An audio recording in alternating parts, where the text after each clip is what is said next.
што е тренд во моментов во книжарите, а за рудникот и почитуваниот автор Миодраг Мајич во утринскиот компас. Марија, добро утро уште еднаш од студиото на Телма телевизија.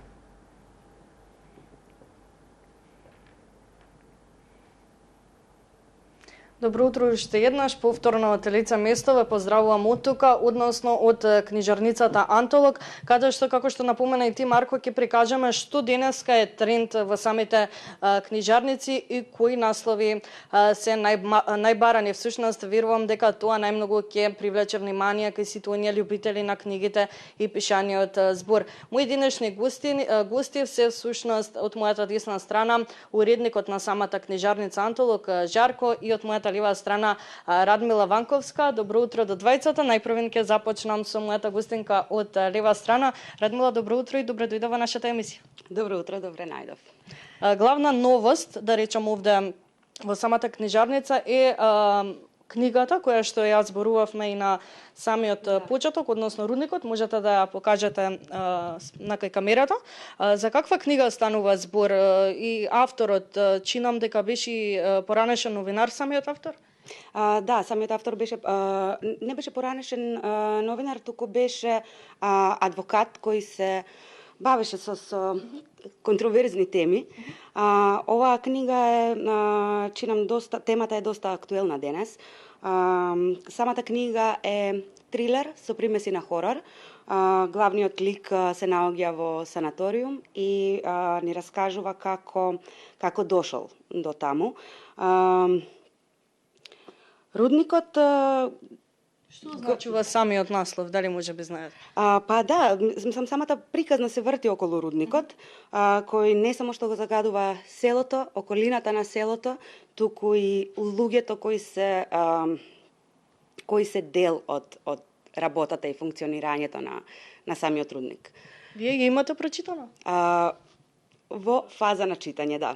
И како ви се чини досега? Па многу забавно. Искрено многу забавна е. Тешка е малку, знаеш, како што кажав, нели е со трилер, со примеси на хорор и бара внимание, концентрација. Не би рекла дека е книга која се чита во еден здив, но не е толку лесна, но е мислам, кога велам забавна, мислам на тоа дека доста можеме да ја поврземе со актуелни теми, актуелни случувања. Авторот е од Србија, но и Србија и Македонија се во некоја слична ситуација. Кога зборуваме за екологија и за корупција која многу влијае на тоа какво ќе ни биде земјата утре. Може би е интересна поради самото тоа што не е толку лесна за читање, како што рековте, треба голема концентрација. Мислам дека кажавме се што треба за таа книга. Може да... Ајде? Да.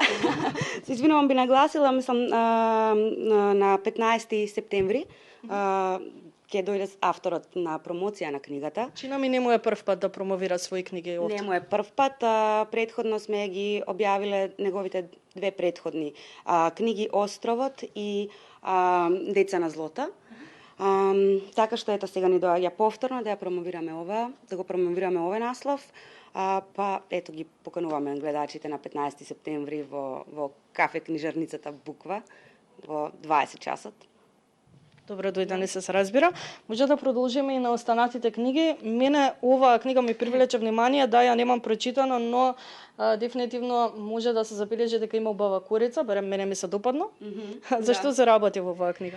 Па оваа книга е пресладка всушност. Се работи за едно девојче од 9 години кое го губи видот и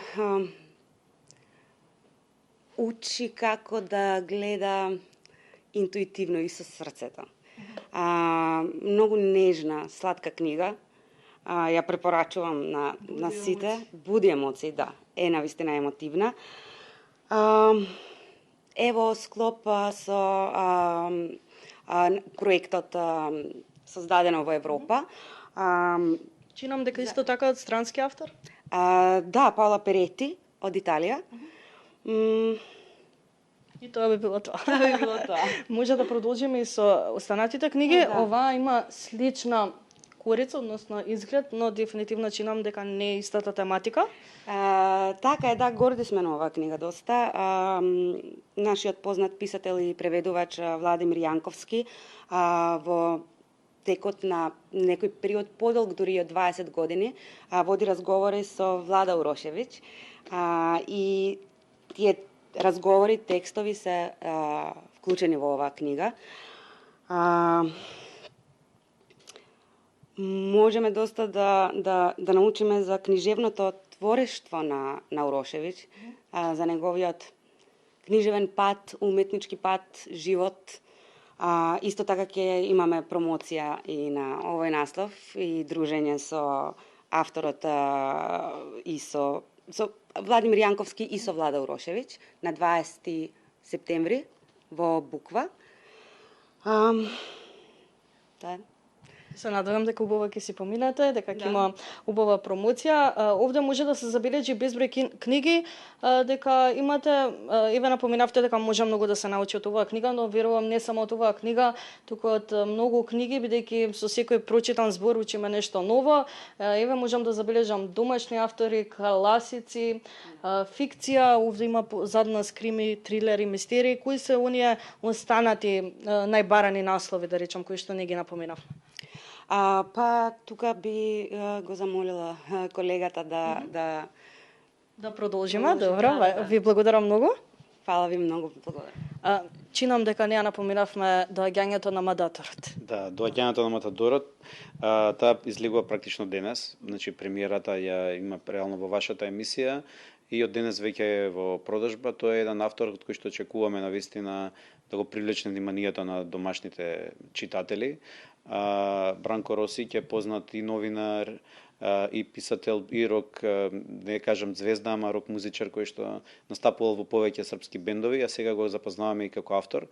Досега им објавено 3 романи, ние го објавуваме неговиот најнов роман и како што ексклузивно на крајот на ова лето подготвуваме специјален настан со Миодраг Мајич, кој што на читателите супер го представивте со колешката и кој што гледачите не треба да го пропуштат тој настан во петок. Сега се надеваме дека и Бранко Росиќ ќе успееме да го убедиме да дојде во Скопје, во Македонија и да ги запознае своите македонски читатели, што се надеваме дека ќе бидат во голем број.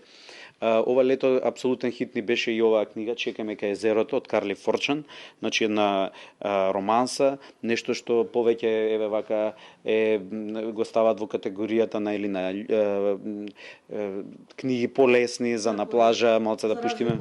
Да, Рудникот кој што буди различни емоции и чувства кај различни типови на читатели, но е стварно моќна книга.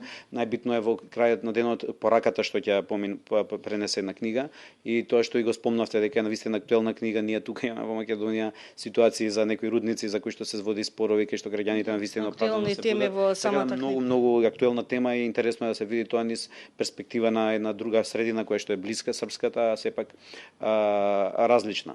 Со оглед на тоа дека ни е кратко времето, сакам за крај да напоменаме за фестивалот Букстар на кратко.